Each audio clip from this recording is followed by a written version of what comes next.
সঙ্গীন হৃদয় অনুভূতি সিজন ২ পর্ব সংখ্যা ২৭। আপনারা শুনছেন গল্প বাই জান্নাত 01। আমি বুড়ির সাথে দেখা করতে এসেছি। রুদ্রের রেহেন ভাবলেশীন কণ্ঠে মনে মনে খানিক স্বস্তি পেলেও বাইরে থেকে যথেষ্ট গম্ভীর এবং শক্ত ভাব ধরে রাখল রেহান। আগে নিয়ে শক্ত গলায় শুধালো, আমার বউকে এই মুহূর্তে দেখা যাবে না, সো লিভ নাও। কে শোনে কার কথা? রুদ্রের রেহেন কথাগুলো এক প্রকার চুলের চারিয়েই হন নিয়ে সিঁড়ির দিকে হাঁটা ধরল রেহান। তা দেখে রুদ্র রেহান কেমন তা দেখে ছুট লাগালো তৎক্ষণাৎ এগিয়ে এসে চেপে ধরে রুদ্রের শক্তপোক্ত বাহু। এত বুঝি রুদ্রের চলন কমলো না একটুখানি। সে কেমন বাঁকা হেসে তক্ষুনি এক ঝাটকায় নিজের হাতখানা ছাড়িয়ে নিল রেহানের হাতের বাঁধন হতে। রেহান পড়ে যাবার ভান ধরল, খানিকক্ষণ দুলে সোজা হয়ে দাঁড়ালো ক্ষণে। ওদিকে রুদ্র তৎক্ষণাৎ এক হাতে চেপে রেখে রেহানের শার্টের কলারের অংশ। এতে খানিক ভরকাতেও মুখ খুলল না, অমনি আরেক হাতে আঙ্গুলে ছেলেটার চোয়াল চেপে ধরে রুদ্র চিরবিরিয়ে বলে ওঠে, আমার বউয়ের সাথে আমি দেখা করব, যখন ইচ্ছে তখন করব, এতে তুই বাধা দেবার কে বে? ভুলেও নিজের ওয়াকাত ভুলে যাস না। অবশ্য ভুলে গেলেও সমস্যা নেই, কেননা আমার হাত দুটো কিন্তু এখনো বেশ শক্ত আছে। জায়গা মতো দু কয়েকবার পড়লেই সব কয়টা মনে পড়ে যাবে আশা করি। কথাটুকু বলে রেহান চোয়াল ছেড়ে দিল রুদ্র। ঠোঁটের কোণে বাঁকা হাসলো যেন। শার্টের হাতা গোটাতে গোটাতে পা বাড়ালো সিঁড়ির পানে। ওদিকে রেহান স্মিত হাসলো। পেছন থেকে শাহিন মিয়া কি বুঝলো কে জানে, বেচারা একদম এগিয়ে সে গলা খাকাইতে শুধালো, এটা কি হইল ছোট স্যার? রেহান তৎক্ষণাৎ মুখ পেয়ে গম্ভীরতার ছাপ টানে কপট ভাব ধরে বলে, কিছু না, আপনি নিজের কাজে যান। শাহিন মিয়া বাধ্য মানুষ, একবারই আর তেমন কিছু না বলেই চুপচাপ প্রস্থান ঘটাতেই সেখান থেকে রেহান পা বাড়ায় উল্টো পথে। মাত্র কয়েক লাফে সিঁড়ি ডিঙিয়ে উঠে পড়ে দোতলায়। তবে এবার আর মহাশয় খুব একটা তাড়া দেখালো না ঘরের দিকে যেতে। কচ্ছপের গতিতে হাঁটছে তিনি। বরাবরই দোতলা থেকে দৃষ্টি ফেলতে লিভিং রুমে দেখছে আশেপাশে কেউ আছে কিনা। প্রায় মিনিট পাঁচেক পর রেহান ঘরে এলো। এক হাতে দরজা আলতো করে লাগিয়ে দিল। নীরবে পা বাড়ালো সম্মুখে। খানিকটা এগোতেই হঠাৎই তার দৃষ্টি আটকালো অদূরে বিছানার পাশ ঘেঁষে বসে থাকা রুদ্রের পানে। ছেলেটা কেমন নিষ্পাপ চোখে তাকিয়ে আছে নিস্তেজ বোনের দিকে। জানিস বুড়ি, আমি না গত বেশ কয়েকদিন ধরে ঠিকমতো ঘুমাতে পারিনি। ঘুমাতে গেলে মাথাটায় জেঁকে বসে হাজারটা চিন্তা। তখন কেন যেন তোর হাতের ব্ল্যাক কফির কথাটা খুব ভীষণ মনে পড়ে। আচ্ছা, তোর কি আমার কথা মনে পড়ে না বুড়ি? তোর মনে আছে লাস্টবার তুই আমার কাছে ফুচকা খেতে চেয়েছিলি? আমি কিন্তু বানিয়েছিলাম বুড়ি। হয়তো লবণটা একটু বেশি হয়ে গিয়েছিল, হয়তো তোর মতো ঝাল দিতে পারিনি তেমন, কিন্তু ভেবেছিলাম তুই খেয়ে ঠিক বলবি ভাইয়া খুব ভালো হয়েছে। তবে তুই তো খেলি না বুড়ি, সেই তো ঘুমালি আর তো উঠলি না। থমকালো রুদ্র। গলার কাজটা বুঝি হুট করেই ধরে আসছে ছেলেটার। বলার মতো কথা জমে আছে অনেক পেটে, অথচ কণ্ঠ রুদ্র তার। রুদ্র লম্বা একটা নিঃশ্বাস টেনে নিজেকে সামলায়। উঠে এসে বোনের ললাটে আলতো করে ঠোঁট ছুঁয়ে দিতেই হঠাৎ টের পেল রুহির বন্ধ চোখের কর্নিশ চেয়ে বেয়ে চুইয়ে পড়ছে নোনা জল। এক মুহূর্তে থমকায় রুদ্র, কাপা হাতে দৃষ্টি তক্ষুনি পেশেন্টের মনিটরে দৃষ্টি ফেলে। রুহির হার্টবিট ফার্স্ট, তার মানে মেয়েটার মধ্যে মিনিমাম কনসেশন এখনো আছে। রুদ্র তৎক্ষণাৎ পেছনে ঘুরতে রেহান মুখোমুখি এসে দাঁড়ালো। দুহাত বুকের কাছে বেঁধে রেখে অপরাধী নেই মাথা নুইয়ে রেখে সে রুদ্রখানিক ভুরু কুঁচকে সন্দেহ গলায়, ওর মিনিমাল কনসেশন স্টেট হয়েছে কবে থেকে? রেহান সামান্য ঢোক গিলল বোধহয়। আমতা আমতা করে বলল, গত 4 দিন আগে। কথাটা শেষ হতে যতটুকু দেরি তার চেয়েও কয়েক গুণ দ্রুত রেহানের গাল বরাবর সপাটে থাপ্পড় বসে দিল রুদ্র। মুহূর্তে ঠাস একটা শব্দ তুলেই কান গরম হয়ে গেল বেচারা রেহানের। সে কেমন গালে হাত দিয়ে দাঁড়িয়ে থোড় উল্টে, অথচ রুদ্রের চোয়াল শক্তিতে মধ্যম। সে আবারও হিংস্র থাবায় চেপে ধরেছে কণ্ঠার। হিচিচে ওঠে, আগে জানাসনি কেন আমায়? কেন বলিসনি ওর কনসেশন ফিরেছে? কে কথার উত্তর দে। রাগে অন্ধ ডাক্তার সাহেব বোধহয় ভুলে গিয়েছে কারো চোয়াল চেপে ধরে রেখেছে সে থোড়াই কথা বলতে পারবে। রেহান মোচড়াচ্ছে, ব্যথায় কোকিয়ে উঠতে রীতিমতো। ভাই ভাই চল ছাড়। চল ছাড়ল রুদ্র। কপালে গোটা কতক ভাঁজ ফেলে কটমট দৃষ্টিতে তাকাতে রেহানের পানে। কিভাবে বলতাম আমি? ফোন দিয়ে বলতাম নাকি দেখা করে? দুভাবেই তো আমার সকল পথ বন্ধ ছিল। ইভেন আমি তো এখন ভয় পাচ্ছি যে মুগ্ধ কোনো মতে টের পেয়ে গেল কিনা যে তুই এখানে এসেছিস। জানলে আমার কাহিনী ঘন্টায় আছে। গম্ভীর মুখে দাঁড়িয়ে থাকা রুদ্র করে কেমন কুটিল হাসলো এহেন। তা দেখে বুড়ো গোটায় রেহান সন্দিগ্ধ গলায় জিজ্ঞাসা করে, কিভাবে হাসছিস? এবার কি হলো তোর? রুদ্র তৎক্ষণাৎ প্রত্যুত্তর করেনি, ঠোঁটের কোণে আগেনে কুটিল হাসি বজায় রেখে ঠান্ডা স্বরে শুধালো, জানে জানুক, দেখি ও আর কি কি করতে পারে। হতভম্ব রেহান ভয়ে ভয়ে শুকনো ঢোক গিলে জিজ্ঞাসা করলো, তুই আবার কি প্ল্যান করছিস? দেখ রুদ্র, ও কিন্তু সাধারণ কেউ না, ও আবার সো হোয়াট, বাদ দে। রুদ্রের গা ছাড়া ভাবে হতভাগ রেহান। ফাইটার কোথায়? ওকে নিয়ে আয়, থমকায় রেহান। নিজেকে খানিক ধাতস্থ করে ঠান্ডা স্বরে প্রত্যুত্তরে বলে, আমুর ঘরে আছে, this is his meal time. Rudra শটান হয়ে দাঁড়ায় এবার। দরজার পানে এগোতে গেলেই বলে, চল ফাইটারের সাথে দেখা করে আসি। এহেন কথায় রেহান খানিক চিন্তিত হলো, যেন আচানক এগিয়ে শাওরালো, ওয়েট রুদ্র। পা দুটো থমকায় রুদ্রের, ঘাড় বাঁকিয়ে তাকায় পরক্ষণে। রেহান কেমন ইতস্ত সুরে বলে ওঠে, অ্যাকচুয়ালি আম্মু আব্বু জানে না এসব বিষয়ে। তারা শুধু এইটুকু জানে তোর সাথে আমাদের মৌলমানিল্য চলছে অ্যান্ড অ্যালাস, বাট আম্মু আব্বুর সাথে মুগ্ধের ভীষণ খাতির। গম্ভীর হলো রুদ্র, কিয়ৎক্ষণ চুপ থেকে হঠাৎ মাথা নিয়ে শুধালো, বুঝলাম, আয়। কেন এসেছিস তুই এখানে?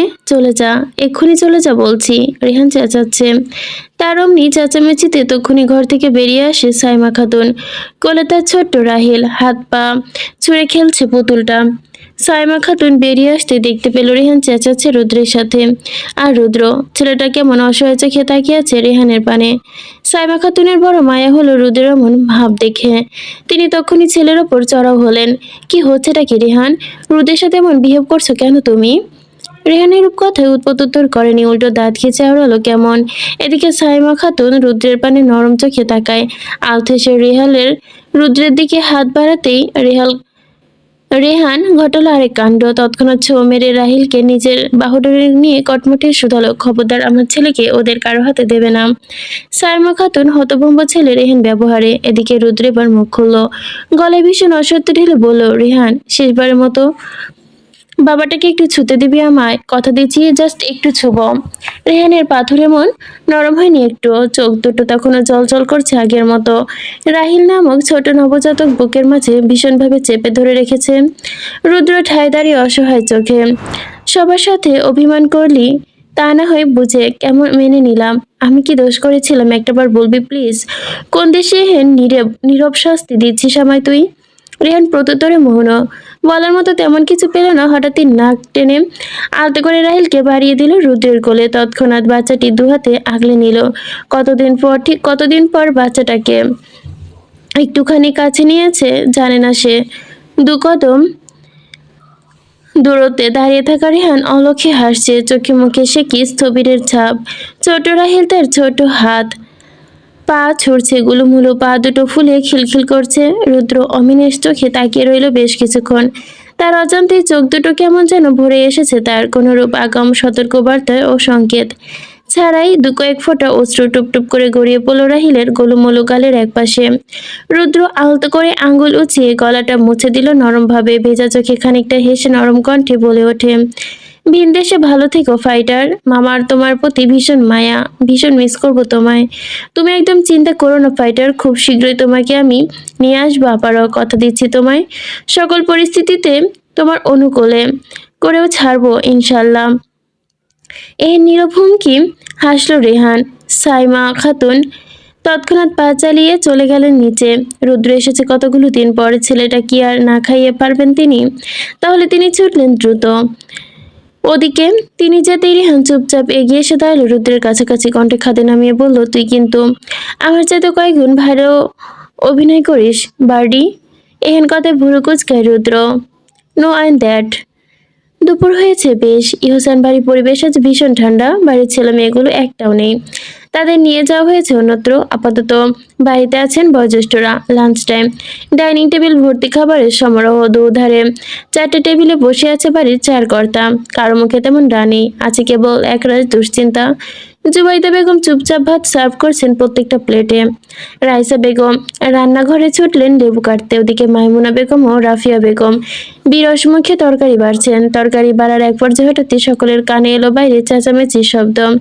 রাফিয়া বেগম ভুরু কুঁচকাতেহীন চেঁচামেচির শব্দ পেয়ে হাত থেকে তৎক্ষণাৎ তরকারি বাটিটা নামিয়ে রেখে যে এনা উদ্যত হলো অমনি ডাইনিং রুমে গটগটিয়ে প্রবেশ করে মুগ্ধ। তার সেই চিরচেনা গম্ভীর রূপ, সাদা ফিনফিনে কাপড়ের একটা শার্ট জড়ানো গায়ে, যার হাতাগোটো কোনোই পর্যন্ত গোটানো, গলার কাছে বেশ কয়েকটা বোতাম হাঁ করে খুলে রেখেছে বেয়াদব ছেলে, যার দরুন লোমহীন ফর্সা বুকখানা সহজে চক্ষু গোচর হচ্ছে সবার। ছেলেটা কেমন কোমরে পিঠে কোমরের পিঠে দু হাত ভাঁজ করে দাঁড়ালো ডাইনিং এ। রোজ চশমা পরা লুকিয়ে থাকা বাদামি চোখ দুটো এদিক ওদিক ঘুরিয়ে চোখ জোড়ালো তীর্যক হাসির রেশ ভরাট কণ্ঠে কৌতূহলী মেরেই টেনে টেনে বলল, কি অবস্থা সবার, খাচ্ছিলেন নাকি? এমন একটা সময় এরূপ উদ্ভট প্রশ্ন বড্ড বিরক্তি বাড়ল সকলে। তাইব সাহেব রেগে গমগমিয়ে বোম। তক্ষুনি বসা থেকে উঠে দাঁড়ালেন মহাশয়। ওদিকে মুগ্ধ খানিকটা এগিয়ে এসেই টেবিলের দিকে আগ বাড়িয়ে টেবিলের ওপর সাজিয়ে রাখা খাবারগুলো একে একে ঢাকনা সরিয়ে দেখে কি কি রান্না হয়েছে। বাটিতে কাতলা মাছের ঝোল দেখে নাক সিটকায় মুগ্ধ। বিড়বিড়িয়ে বলে, এসব বালসাল মানুষ খায়? বিড়বিড় করে বলা কথাটা বেশ শুনল বাড়ির সবাই। মুহূর্তে চোখ মুখে ভীষণ স্পষ্ট রাগ দেখা গেল। ঢাকনায় ত্রিম বাটিতে গায়ে ছু মেরল। তার ছেলে ভরা কণ্ঠে বলে উঠল, আরেকটি ঢাকনা খুলতে দ্বিতীয় ঢাকনায় বাটির ঢাকনা সরায়। সেথায় মাংসের উপস্থিতি দেখলেও গাল বাঁকায় সে। মাথার ওপর আমি নামক আস্ত শনি ঘোরপাক হওয়া সত্ত্বেও মুখে দেখি রুচি শেষ নেই আপনাদের। বাহ, ভালোই তো। এবার চুপ করে থাকতে পারলেন না তাইব সাহেব। তখনই গর্জে ওঠেন তিনি, ইউ স্কান্ডেল, কোন সাহসে আমার বাড়িতে আবার পা রেখেছিস তুই? হ্যাঁ, এক্ষুনি বের হ আমার বাড়ি থেকে, না হলে কিন্তু খবর আছে। এহেন কটবাক্য গায়ে ধরেনি মুগ্ধের। ছেলেটা কেমন গা ছাড়া ভাব নিয়ে চেয়ার টানলো এক হাতে। সেটাই বসতে বসতে কুটিল এসে বলল, উরি বাবা, খায়রুল হাসানের ছেলে তো দেখি মুখে থেকে পায়ুপথ অব্দি সাহস আর সাহস, শেষ কিনা আমাকে ঘাড় ধাক্কা দিবে। আসলেই তাইব সাহেব আগুনে চোখে তাকালেন, পারছেন না এই ছেলের চোখে দৃষ্টি তখনই ঝলসে দিতে। মুগ্ধ আর দৃষ্টে দেখলো, অতপর ইচ্ছে করে তাইব সাহেবকে দেখিয়ে পায়ের ওপর পা তুললো। পা নাচাতে নাচাতে হঠাৎ কেমন মোচড়ামস্তি করতে লাগলো চেয়ারে বসে। বাড়ির গৃহিণীরা শক্ত মুখে তাকিয়ে আছে কেবল। মুগ্ধ খানিক সময় নিয়ে ঘাড় ঘুরিয়ে কোমর থেকে রিভলভার বের করে এনে রাখলো টেবিলের ওপর। তা দেখে ভয়ে জড়সড় হয়ে গেলেন বাড়ির গৃহিণীরা। মুগ্ধ বোধহয় ইচ্ছে করেই করলো কাজটা। এক হাতে আলতো করে চোখ থেকে চশমাটা নামিয়ে এনে ভাঁজ করে রাখে শার্টের বোতামের সঙ্গে। বাড়ির গৃহিণীদের পানে শান্ত চোখে তাকিয়ে ঠোঁটের কোণে করো হাসি টেনে ভাবলেশীন গলায় বলল, পেছনে ভীষণ খোঁচাচ্ছিল তাই সামনে এনে রাখলাম। হতভম্ব সবাই। এবারে বাঁকা হাসছে মুগ্ধ। এক হাতে কনুই ঠেকানো চেয়ারের হাতলে পরক ক্ষণে ভরাট কণ্ঠে গাল বাঁকিয়ে আওড়ায়, আসলে কি বলুন তো, আমি আমার জিব্বার ওপর খুব একটা লাগাম টানতে পারি না। আমার রিভলভারের ওপরও তেমন একটা লাগাম টানতে পারি না। এটা সবসময় একটু আগে আগে ছোটে। নীরব ধমকি। এ যেন নীরব ধমকি ছিল। তৎক্ষণাৎ নিজের কাজ করে বসে আশা করি বিষয়টা বুঝতে পারছেন। বেয়াদব ছেলের কথাটা তেমন আঙ্গিকই বুঝতে পারল তাইব সাহেব। তাইব সাহেব তক্ষুনি গলায় ঝাঁজ ঝেড়ে ফের চিরবির করে শুধালেন, তোমার এই ফোকলা ধমকি ধামকি কিংবা ব্ল্যাকমেল অন্য কাউকে গিয়ে দেখাও। ভুলেও আমার সামনে এসব করতে আসবে না তোমার মতো বিদেশি গুন্ডাদের। আর যাই হোক, আমি তাইব সাহেব ভয় পাই না। গাল বাঁকায় মুগ্ধ। ঘাড়টা সামান্য বাঁকিয়ে সরু চোখে তাকায় তাইব সাহেবের পানে। এদিকে তাইব সাহেব ঘাড় উঁচিয়ে সামান্য চুলকাতে চুলকাতে আমরাই, এই বয়সে এত চিল্লানো ভালো না ডিসি সাহেব। পরে আবার দেখা যাবে সময়ের আগে ওপরে চলে গেছেন। রাগটা যেন তরতর করে বাড়তে লাগলো তাইব সাহেবের। চোখে মুখে লেপ্টে দৃশ্যমান আগুন। শরীরে দেখছি তেলের অভাব নেই আপনার। ভালোই তো জোর দেখাতে পারছেন দেখছি। তাইব সাহেব নিজেকে আর সংবরণ করতে পারলেন না। তখনই পা ঘুরিয়ে ছুট লাগাতে লাগলেন মুগ্ধের দিকে। তবে মুগ্ধ কাছে আসার আগেই মুগ্ধ আহত করে হাত বাড়িয়ে বন্দুকটা তুলে নিতেই নিজ হাতে। তা দেখেই থেমে গেলেন তাইব সাহেব। ভীষণ রাগ নিয়ে দাঁড়িয়ে রইলেন খানিক দূরে। আপনার বাড়ির বড় ছেলে আছে না, কি যেন নাম তার? রুদ্রের কথা উঠতে কেঁপে ওঠে জুবাইদা বেগম। দুর্বল দেহটা কেমন কাঁপছে রীতিমতো। ওদিকে মুগ্ধ অভিযোগমান উত্তরে, কিন্তু কেউ যেন যেচে পড়ে উত্তর দিতে নারাজ এই প্রশ্নের। ওই মাঙ্গিনাতিকে বলে দিবেন ও যাতে যথাসম্ভব আমার হাতে নাগালের বাইরে থাকে। অবশ্য দূরে থাকলেও লাভ নেই, আমি যেদিন ধরবো একদম ওর দু পা দুদিকে ধরে টান দিয়ে একদম ছিঁড়ে ফেলবো বলে দিয়েন। এরূপ ধমকিতে নিঃশ্বাস আটকে গেল জুবাইদা বেগমের। মানুষটা কেমন টানতে লাগলেন দেখো। পাশ থেকে রাফিয়া তৎক্ষণাৎ দুহাতে আগলে ধরে তাকিয়ে দিকে মুগ্ধ ভুরু গোটায়। কি ডিসি সাহেব, মেয়েকে লুকিয়ে রেখেছেন নিশ্চিত? দেখছি না যে। অজানা তথ্য জেনে যাওয়ায় খানিকটা অপ্রস্তুত হলেন তাইব সাহেব এসব বাকিরা। একে অপরের সঙ্গে মুখ চৌচাই করলেন এরই মধ্যে। মুগ্ধে নজর বেশ ধরা পড়ল সব। ছেলেটা এবার কুটিল হেসে শুধালো, শিয়ালের ভয়ে যতই মুরগি পাতালের তলে সিন্দুকের ভেতর লুকিয়ে রাখে না কেন, শিয়াল কিন্তু সময় মতো মুরগি শিকার করবে। তাইব সাহেব ঘাবড়াইলেন যেন এই পর্যায়ে, কপালে বেয়ে চুইয়ে পড়লেন ঘাম। মুখ ধোয়ার দেরি করলো না, বাঁকা হেসে পা বাড়ালো উল্টো পথে। কিন্তু এরই মাঝে তার আবারও কি হলো কে জানে। এক দু পা এগোতেই সে আবারও হুট করে পা থামিয়ে ঘাড় কাত করে তাইব সাহেবের মুখের পানে তর্জনী আঙ্গুল উঁচিয়ে চোখে চশমা খানিকটা নিচু করে এনে শান্ত অথচ গম্ভীর কণ্ঠে ফের ঠেস দিয়ে বলল, অতিরিক্ত তেল মশলা জাতীয় খাবার খাওয়া কমিয়ে দিন ডিসি সাহেব, কেননা এখন থেকে রোজ নিয়ম করে আপনার প্রেশার বাড়ানোর দায়িত্ব আমার। অ্যান্ড ইউ নো হোয়াট, এই কাজটা আমি খুব ভালো করে জানি, আই প্রমিসড। অতিরিক্ত তেল মশলা জাতীয় খাবার তো আপনার জন্য তখন আর ঠিক হবে না। ও আমার রোদের কথা কেন বলল? কি করেছে আমার রোদ? উত্তরে আসেনি কারোর কাছ থেকে। প্রত্যেকের চোখে লেপ্টে আছে অচেনা আতঙ্কের ছাপ। তাইব সাহেব মনও রইলেন ঠিক হয়ে, তবে মনের ভরে ও পচন দিকবিদিক শূন্য মানুষ, হয়তো ভাবছে সন্তানদের কথা। ভোলার বহরউদ্দিন উপজেলায় প্রসিদ্ধ এলাকার নাম বড়মনিকা। এলাকার হাজিবাড়ি লোকমুখে বেশ সুপরিচিত। জনাব আলহাজ মোহাম্মদ আইয়ুব হাজি বড় মানিকার প্রাক্তন মেম্বার মহাশয়ের যেমন নাম তেমনই ছিল রুতবা। আইয়ুব জাতীয় তিন কন্যা, বড় কন্যা সুনাইনা, স্বামী সন্তান নিয়ে আপাতত লন্ডনে থাকে। মেয়ে মেয়ে গঙ্গাপুরে স্বামীর বিশিষ্ট ব্যবসায়ী। হাজী সাহেবের তৃতীয় এবং সর্বশ্রেষ্ঠ কন্যা হচ্ছে মাইমুনা বেগম। বাবার বড্ড কাছের এবং আদরের তিনি। গতকাল হুট করে মাইমুনা বেগম কল দিয়ে জানালেন মেয়েদেরকে পাঠাচ্ছি বাড়িতে। যদিও বা তিনি আসল ঘটনা বলেনি বাবাকে, তবুও নাতনিরা আসছে এতদিন পর, তা নিয়ে হাজী সাহেবের খুশি কে দেখে। আজ ভোর সকালে আহিরা, মাহিরা, পুতুল, অরিন ও ইকরা অনেক এসে পৌঁছেছে হাজী বাড়িতে। বরাবরের ন্যায় বাড়ির গাড়িতে নয়, লঞ্চে করে তারা এসেছে পর থেকে বৃদ্ধ হাজী সাহেব ঠোঁটের কোণে যেন কিছুতেই হাসি সরছে না। ইহসান পরিবারের রত্নদের একসাথে পেয়ে একেবারে তোড়জোড় জ্বলছে ভীষণ রান্নার। হাঁক ছেড়ে কেউ কে ডাকছে কাজের জন্য। বাড়ির কেয়ারটেকার শামসুর আলী ঠিক কতদিন পর যে হাজী সাহেবের এত খুশি দেখলেন তা যেন বৃদ্ধের মনেই পড়ছে না। সুবিশাল অট্টালিকায় শ্যাওলা পড়া ছাদ, ছাদের একদম কর্নিশ ঘেঁষে সটান বুকের ওপর দু হাত বেঁধে দাঁড়িয়ে আছে মাহিম। দৃষ্টি তার তাক করা অদূরে ঢেউ খেলানো মেঘনা নদীর কোলে। দূর থেকে দেখে মনে হচ্ছে আকাশটা যেন নদীর বুকের সাথে মিশে গিয়েছে একাকার হয়ে। মাহি নিষ্পাপ চোখে তাকিয়ে সেদিকে। পিঠ সমান সিল্কি চুল, বাতাসে উড়ছে মৃদু। ফর্সা ওভাল মুখখানে একরাশ বিষণ্ণতার ছাপ। চশমা পরা চোখ দুটো ভরে উঠেছে তিক্ততায়। মেয়েটার চোখ দুটো আবারও ভারী অদ্ভুত রকমের সুন্দর। তারা দেখতে দেখতেই পুরোটা কালো, আবার বাদামিও না। রোদের আলোয় পড়লো কেমন চিকচিক করে ওঠে। গায়ে সফেদ রঙা কুর্তি জামা, গলার পেছনে থেকে সামনের দিকে ঝুলছে ওড়নাটা। দু পানে এক দৃষ্টে তাকিয়ে আছে মাহিম।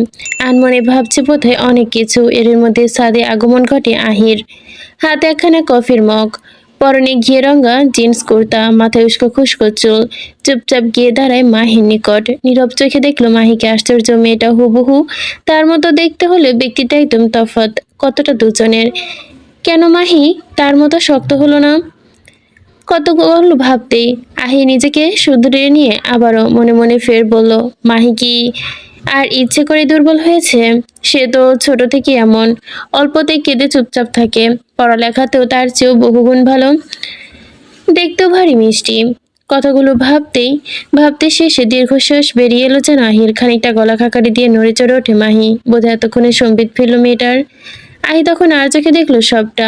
হালকা হেসে বলল, ভয় পেয়ে গেলি মনে হচ্ছে। মাহি তৎক্ষণাৎ জবাব দেয়নি। হাত বাড়িয়ে উড়ন্ত থাকা চুলগুলো হাত খোপা করে নেয় নিঃশব্দে। সময় নিয়ে বলে, না। আহির কথা পেল না আর।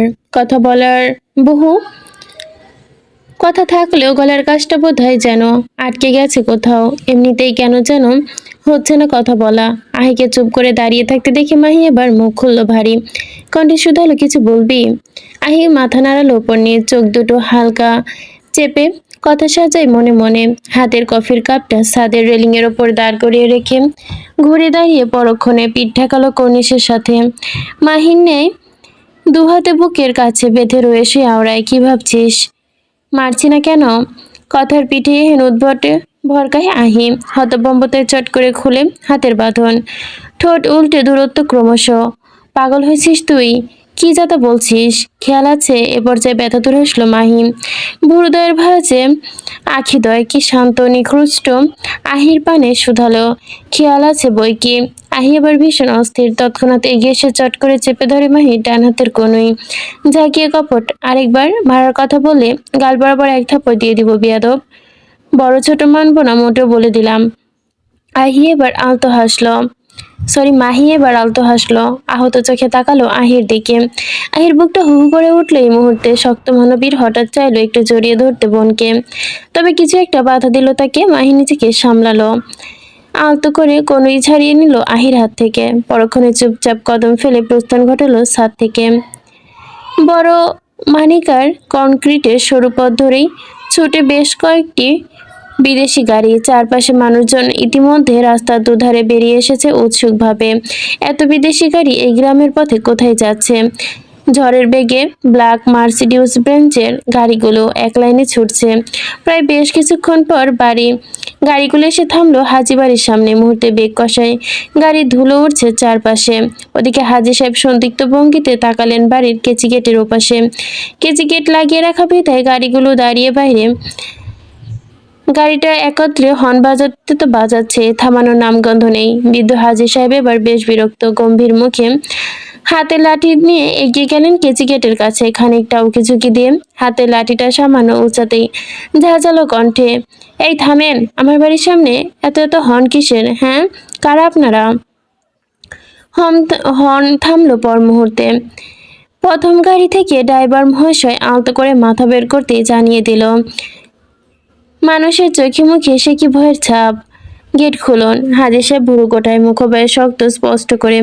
মা বাড়ি আবদার নাকি যে বলে গেট খুলতে হবে? চিনি না জানি না কোত্থেকে উড়ে এসে বাড়ির সামনে এসে বলছেন গেট খুলেন। এরূপ কথায় ড্রাইভার যেন বেশ অপমানিত হলো। বেচারা মুখ লুকাতে গাড়ির ভেতর। ওদিকে অনেক খানিকক্ষণ পদেই বেরিয়ে এলো এলোমেলো চুল, মলিন চেহারা। উদ্ভটের ন্যায় দেখছে গোলুমলু ছেলেটাকে। এসে দাঁড়িয়েতেই থাবা বসালো হাজি সাহেবের হাতে। অনড় কণ্ঠে বলল, ভুলেও দরজা খুলবে না দাদু? হাজি সাহেব ভুরু কুঁচকালো, ফের সন্দিগ্ধ কণ্ঠে তাকালো ঘাড় বাঁকিয়ে। সন্দিগ্ধ গলায় প্রশ্ন ছিল, তুমি কি জানো না কি কে এসেছে? অনেক ঢোক গিল সামান্য। হাজি সাহেবের হাত টানতে টানতে উঠান পেরোতে লাগলো। ঠিক তখনই ঘটলো আরেক কাণ্ড। গাড়িগুলো ধীরে ধীরে বিকট আওয়াজ তুলতেই লাগলো। হাজি সাহেব হাঁটা থামিয়ে তাকালো সেদিকে। গাড়িগুলো পেছাতে পেছাতে কয়েক কদম দৃষ্টি সীমানার বাইরে পৌঁছাতে ইতিমধ্যে। তবে সামনের গাড়িটা কেন যেন খানিকটা দূর থেকে সরে হঠাৎ মাঝপথে থেমে গেল। পরক্ষণে গাড়ির ড্রাইভার বেরিয়ে এলো তত্রপায়ে, তড়িঘড়ি করে ছুট লাগালো খানিক দূরে। এবার যেন পুরো বিষয়টারও গোলকধাঁধার ন্যায় লাগছে হাজি সাহেবের নিকট। অনেক বারবার তার হাত ধরে টানছে। এবার তিনি নিজের হাতটা ছাড়িয়ে নিলেন। গম্ভীর মুখে তাকিয়ে ইঞ্জিন বিগৃহীত গতিতে ছুটতে থাকা গাড়ির কাছে ঠায়, যেন সে তৈরি হয়েছে কিছুর জন্য। ইঞ্জিনের বিকট শব্দ মুখরিত শব্দে মিনিট খানিক বাদেই ঘটে গেল বিশাল কিছু। গাড়িটা হুট করে ব্যাপক গতিতে ছুটে এসে লাগলো কেচি গেটের সাথে। হাজি সাহেব ভরকালেন। ভরকে জয় কণ্ঠ ফুটে যে না কিছু বেরোবে তার আগে গাড়ির ধাক্কায় কেচি গেট উল্টে আসে সঙ্গে। বিরাট এক ধাক্কায় কেচি গেট আর দাঁড়িয়ে থাকতে পারলো না নিজের পায়ে।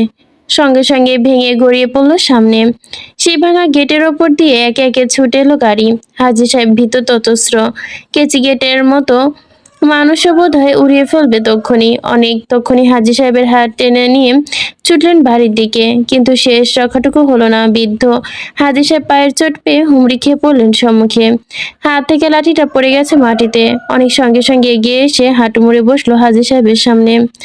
ঘাড় বাঁকিয়ে তাকিয়ে দেখলো গাড়ি ছুটে আসছে তাদের দিকেই। হাজি সাহেব অনিককে তক্ষুনি নিজের চোখে ডাকলেন সাহায্যের জন্য। ঠিক তখনই গাড়িটা একদম তাদের নাকের ডগায় এসে থামলো। উঠোনের শুকনো পাতাগুলো উড়ে গেল মুহূর্তেই। সময় নিয়ে পায়ের গতি বাড়াতেই সেদিকে তাকালো, কিন্তু অনবরত কাশছে তখনও হাজি সাহেব। গাড়ির ফ্রন্ট সিটের দুয়ার খুলে গেল মুহূর্তে। হাজি সাহেব এবং অনেক নিবু নিবু চোখে তাকিয়ে রইল সেদিকে। কালো গাড়ি থেকে প্রথমে বেরিয়ে এলো একখানা দামি বুট পরিহিতা পা। সময় নিয়ে পায়ের মালিকের দিকে তাকাতেই বেরিয়ে এলো পরপর মালিকও।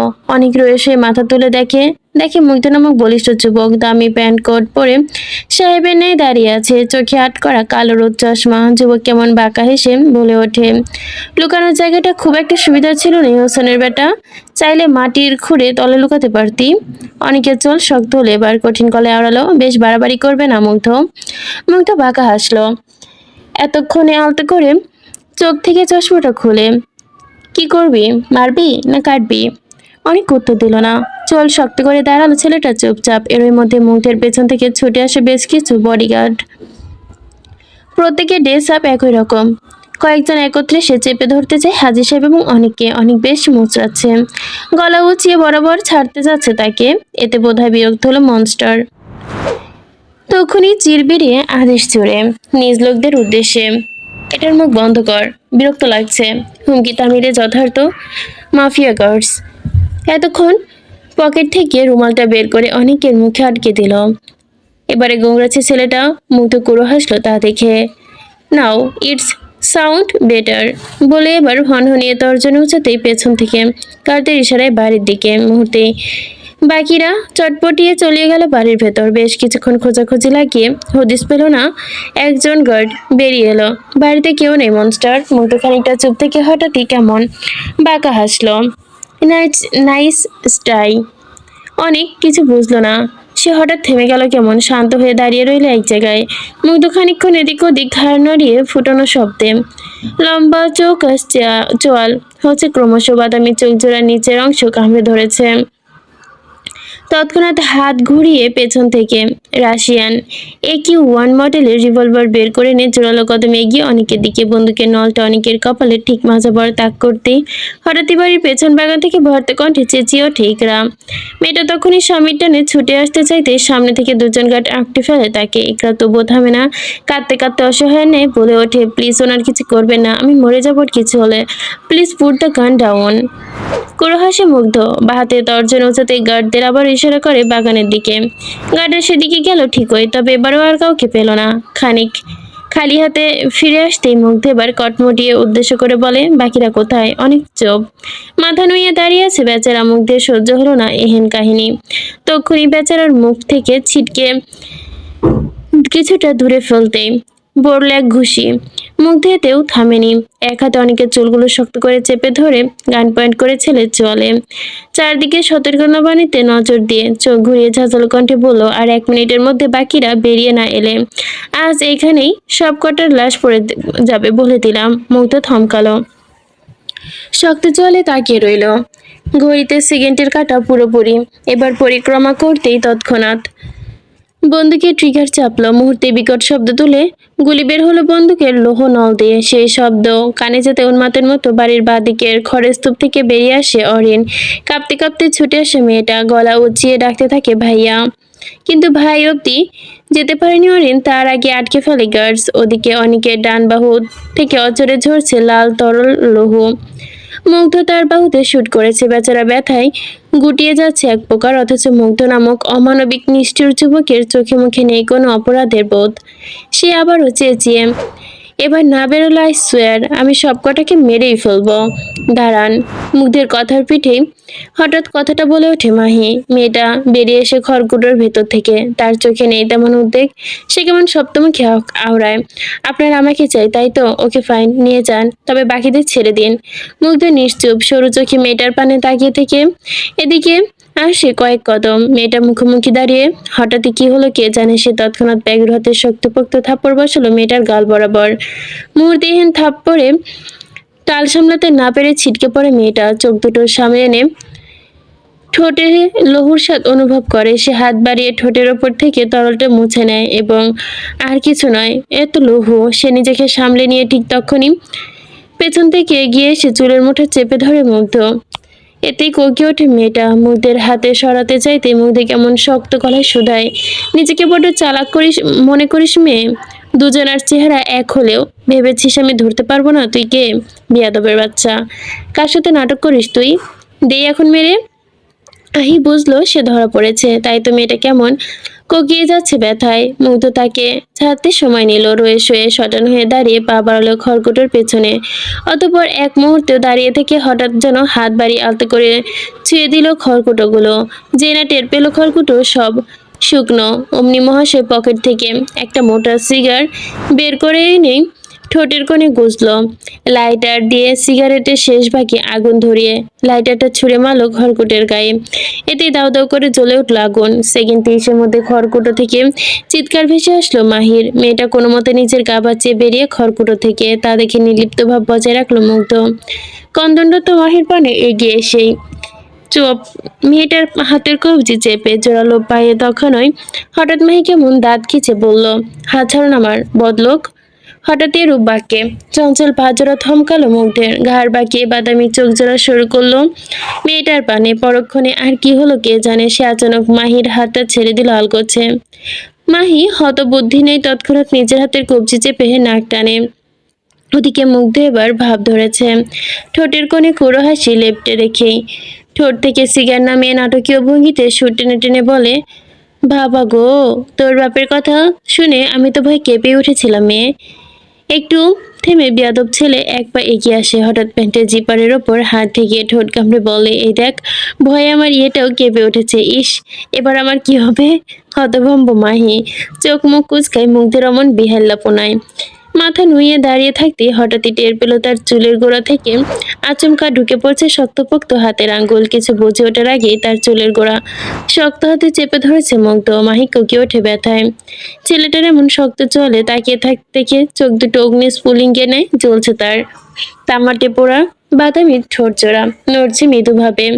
সে আচানক নিজের হাতে জ্বলন্ত সিগার চট করে চেপে ধরে মাহির ডান হাতে। এতে বোধহয় জ্বলে ওঠে, অসর হয়ে আসে মাহি। মেয়েটা বুক ফাটা আর্তনাতে চেঁচিয়ে ওঠে, তোর রাত বুড়ো বাপের ডরাই আমি বান্দির মেয়ে। তোর বাবা বললেই আমার বাল ছিঁড়া যাবে? শালার বাল ছিঁড়া মেয়ে কোথাকার। তোর বাপের সামনে থেকে তোকে কাঁধে তুলে নিয়ে যাব, দেখি তোর বাপ আমার কতটা বাল ছিঁড়তে পারে। চল। রাত আনুমানিক 2:45। ধানমন্ডির ব্যস্ত রাস্তায় আপাতত জনমানবহীন। থানার সম্মুখে প্রধান সড়কের একপাশে সাইড করে দাঁড়িয়ে রাখা একখানা কালো রঙা চকচকে গাড়ি। গাড়ি ড্রাইভিং সিটে স্টিয়ারিং এর ওপর হাত রেখে রুদ্র। ছেলেটা বেড়াল চোখ দুটো কেমন অপেক্ষায়িত দৃষ্টি। থানার মূল ফটকের বাইরে বসে থাকা কনস্টেবল সাহেব ঝিমোচ্ছে রীতিমতো। এর মধ্যে হঠাৎই থানা থেকে বেরিয়ে এলো একজোড়া তত্রপা। নিঃশব্দে গুটি গুটি পায়ে এগিয়ে সে রাস্তার পাশে দাঁড় করিয়ে রাখা রুদ্রের গাড়ির পানে ঘাড় বাঁকিয়ে এক দফা এদিক ওদিক সতর্ক দৃষ্টি বুলায়। মহাশয় খানিক নুয়ে দাঁড়ালোই সম্মুখে। আতঙ্কিত কণ্ঠে খানিক ঢোক গিলে আমতা আমতা সুরে বলল, কাজ হয়ে গেছে স্যার, আপনি এবার আসতে পারেন। চুপচাপ কথাটুকু শুনল রুদ্র। পরক্ষণে কোনরূপ কাল বিলম্ব না করে বেরিয়ে গেল গাড়ি থেকে। সম্মুখে দাঁড়িয়ে দারোগা মহাশয় তখনও ভীত সন্ত্রস্ত দৃষ্টিতে এদিক ওদিক নজর বোলাচ্ছে। রুদ্র তখন সময় নিয়ে গাড়ি থেকে একখানা কালো স্যুট বের করে আনে। অতঃপর সুটকেসটা তুলতে আলতো হাতে ওপেন করতেই পাশ থেকে দারোগা মহাশয় কেমন চক্ষু চড়ক গাছ। রুদ্র আর দৃষ্টি খেয়াল করলো এহেন পরিস্থিতি। সাথে সাথে ব্যগ্র হাতে সুটকেস থেকে 3 বান্ডিল টাকা তুলে দারোগার দিকে এগিয়ে দিয়ে শুধালো, কথাটা যেন বাইরে না যায়। পুলিশ মানুষটা টাকার গ্রান পেয়ে যেন এত কিছু থোড়াই মনে রাখে। আপনি নিশ্চিন্ত থাকুন, এই কথা বাইরে যাবে না। মনের মতো উত্তর পেয়ে তৎক্ষণি সুটকেস হাতে নিতেই এগিয়ে এলো রুদ্র। উদ্দেশ্য থানার একাইফে ঢোকা। বিগত বছরগুলো তার চাচু অর্থাৎ প্রাক্তন ডিসি সাহেব জনাব তাইফি হোসেন দ্বারা সমাধানকৃত সকল কেসের হিস্ট্রি এখনই বাছাই করতে হবে তাকে। একজন most wanted Russian monster mafia কেনই বা শুধু শুধু তাইফি হোসেনের পিছে পড়বে? সব উত্তর চাই রুদ্রের। এহেন হাজারো চিন্তায় জর্জরিত রুদ্র দ্রুত কদমে পা বাড়ায় থানার দিকে। তবে কিছুটা সামনে এগোতে হঠাৎ পা থামে। কানের পাশ থেকে বুঝি উড়ে গেল বোলতার জাতীয় কিছু। বলে গেল অরিনের কন্দনরত কণ্ঠে, ডাক্তার সাহেব। রুদ্র শক্তপোক্ত হাতটা কেঁপে ওঠে আচানক, মনের ভেতর জেগে ওঠে একরাশ অস্থিরতা। রুদ্র হতবাক নিজের এহেন হুটহাট অস্থিরতায়। সে আনমনে নিজের বাঁ হাত উঁচিয়ে বুকের পাশে রাখে। স্পষ্ট টের পায় বুকের কাছে লুকায়িত অঙ্গটা কেমন করছে। মনের মধ্যে উত্থাপিত প্রশ্নের উত্তর মেলেনি, অথচ রুদ্র গোলাপে অধৈর্যকাল ফাঁক গলে অস্ফুটভাবে বেরিয়ে আসে, সানশাইন। কি হয়েছে স্যার? আপনি কি দাঁড়িয়ে পড়লেন যে? পেছন থেকে হঠাৎই ভেসে আসে দারোগা সাহেবের মিনমিনিয়ে কণ্ঠ। ঘোর লাগলো রুদ্রর। ছেলেটা একবার নড়ে চড়ে উঠলো কোনো রকম। দারোগা মহাশয় আরেকটু এগোতে রুদ্রের কান ধরে ফিসফিস করে বলে, তাড়াতাড়ি ভেতরে চলেন স্যার, আমাদের হাতে কিন্তু খুব বেশি সময় নেই। কথাটার মর্ম বুঝতেই রুদ্র তৎক্ষণাৎ নিজের সকল অস্থিরতা লুকিয়ে গটগট পায়ে এগিয়ে গেল ভেতরে। পেছনে দারোগা মহাশয়ও ঢুকলেন। থানার ভেতরে পা রাখতে ভুরু কুঁচকে আসে রুদ্রের। ভেতরে ডেস্কের উপর পা রেখে নাক ডেকে ঘুমাচ্ছে দায়িত্বরত পুলিশ কনস্টেবল। এদিকে দারোগা সাহেব ততক্ষণে থানার বাঁ দিকে পা বাড়াতেই ঘাড় বাঁকিয়ে পেছনে ঘুরতে রুদ্র এখনো ঠায় দাঁড়িয়ে থানার দরজার সামনে। দারোগা সাহেব কিছুটা বিরক্ত দাঁত কিরমির করলেন। স্যার, ভেতরে ঢুকবেন না? রুদ্র ঘাড় বাঁকিয়ে তাকায় এবার। গুরগম্ভীর মুখে কথা না বলে পা বাড়ায় বাঁ দিকে। দারোগা মহাশয় কপাল কুঞ্চিত করলেন ছেলের এহেন কাণ্ডে। ওমন মাসওয়ালা ছেলেকে কি আদৌ চোর বসাতে পারতেন? পারে না। আবার চোর বসাতে গিয়েও যেন চেপটে যেতেন এই ছেলের হাতে। দারোগা সাহেব মনে মনে বেজে উঠলো আরেকটা কথা ভাবলেন। দারোগা সাহেবের এহেন ভাবনা সম্মতি ঘটলো অচিরেই। লোকটা কেমন গাল বাঁকিয়ে তক্ষুনি ছুটলো রুদ্রের পিছু পিছু অন্ধকার সরু দিকে। তক্ষুনি এগুলো আকাইড রুম। সরু পথের দুপাশে তখনও অন্ধকার আচ্ছন্ন কিছুটা উচ্চতা। রুমটার কিছুটা রুদ্রের উচ্চটা কিছুটা সিলিং সুই সুই। কাটায় কাটায় বলা যায় বেচারা ঘাড় নুয়ে হাঁটতে হচ্ছে যার দরুন। দারোগা সাহেব একযোগে দাঁড়ালো আকাইড রুমের সামনে। দারোগার পকেট থেকে চাবি গোছা বের করতে এগিয়ে দিলেন নিঃশব্দে। ধীরে ধীরে মোটা তালা বুকে চাবি ঝুলিয়ে ঘুরে তালাটা খুলে যায় খট করে। 55 নম্বর। তাকে আছে ডিসি সাহেবের কেস হিস্ট্রি। আপনি ভেতরে যান, আমি বাইরে থেকে পাহারা দিচ্ছি যেন কেউ এদিকে না আসে। রুদ্র আহত করে মাথা নাড়ায়। চুপচাপ পকেট থেকে ফোন বের করে টর্চ জ্বালিয়ে প্রবেশ করে ভেতরে। পেছন থেকে দারোগা মহাশয় ধীরে ধীরে দরজা আলতো করে আটকে দিলেন। রুদ্র ঘাবড়ালো না মোটেও। হাতে টর্চ দিয়ে এগিয়ে এদিক ওদিক আলো ফেলে দেখতে লাগলো হাজারো ফাইল স্তূপ। সবকটা বেশ ধুলোবালি জমায় মোটা আস্তরণ। বিশাল পুরো ঘর জুড়ে মাকড়সার বুনো জাল। রুদ্র হাঁটতে হাঁটতে পর্যায়ে চলে এলো 55 নম্বর তাকের দিকে, যেখানে একে একে সকল হিস্ট্রি লেখা। পুরোটা লেখা মনোযোগ সহকারে পড়ল রুদ্র। বিচক্ষণ মস্তিষ্ক তার পরক্ষণে জানান দিল, সম্ভবত এই বড় কেসগুলোর কোনো না কোনো কালেকশন আছে। তাই যে ভাবনা সেই কাজ। রুদ্র তখন উদ্যত হলো বড় বড় কেসগুলো ফাইল কালেক্ট করতে। ধুলোবালি পড়া সেলফের প্রতিটি তাক খুলতে লাগলো হন্যে হয়ে। খুঁজতে লাগলো কিছু। আশ্চর্য, সবগুলো ফাইল পেয়ে গেল। ওই এনকাউন্টারের ফাইল পাচ্ছে না সে। রুদ্র এবার চিরবিরিয়ে ওঠে। এত সহজে হার মানার পাত্র যে সে নয়। সে তৎক্ষণাৎ এদিক ওদিক নজর ঘুরিয়ে খুঁজতে লাগলো সেই ফাইলটা। ফোনের মৃদু আলোয় ফাইলটা খুঁজতেই আস্তরণের প্রতিটা ইঞ্চি ইঞ্চি কোথাও যেন বাদ দিল না রুদ্র। তাকে সেই ফাইলটা পেতেই হবে। কোথায় গেল সেই ফাইল? রুদ্রের কাশি উঠে যাচ্ছে আচমকা। বেচারে হাত চেপে ধরতে কাশতে হঠাৎ তাকের একদম শেষ কর্নারে একখানা ফাইল দাঁড় করিয়ে রাখা। গায়ে শেষ ভাগে মোটা অক্ষরে লেখা আছে, যা দেখতেই কিছুক্ষণের জন্য স্বস্তি ফিরে পেল যেন রুদ্র। গায়ের শেষ ভাগের মোটা কালিতে আন্ডারলাইন করে লিখে রাখা, এনকাউন্টার অফ 2000। টনক হলো যেন রুদ্রের। সে তৎক্ষণাৎ হাত বাড়িয়ে সেদিকে। তবে ভাগ্য দেখো, ফাইল ছেলের হাতে এলো তক্ষুনি টুলটা ভেঙে পড়লো মাটিতে। বেচারা রুদ্র ধপ করে পড়ে গেল মেঝেতে। বেশ উঁচু থেকে পড়ে কোমর বরাবর ভীষণ চোট লাগলো তার। রুদ্র কেমন মুখ কুঁচকে ঠোঁট কামড়ে চেপে ধরলো এক হাতে। বেশ কিছুক্ষণ একই ভঙ্গিতে মাটিতে পড়ে ধীরে ধীরে উঠে বসে রুদ্র। মৃদু শব্দে ফোঁস করে ব্যথাতো নিঃশ্বাস ফেলতেই পিঠ বেঁচিয়ে বসে হঠাৎই টের পেল তার কোমরের সাথে কি যেন একটা চুবে যাচ্ছে। বেশ খোঁচাটা ধীরে ধীরে সাথে কি যেন একটি চুবে যাচ্ছে, বেশ খোঁচাটা ধীরে ধীরে হচ্ছে প্রবল। রুদ্র তৎক্ষণাৎ কোমর বেঁকায়, সেটাই বেজে বেজে কোনো কিছু অনুভব করতে হাত বাঁকিয়ে দেখে রুদ্র। রক্ত রুদ্রের ভুরু গোটায়, দাঁতে দাঁত খিচে ব্যথা তোর এক প্রকার। শব্দ করতেই উদ্যত হলো ফাইল খুলতে।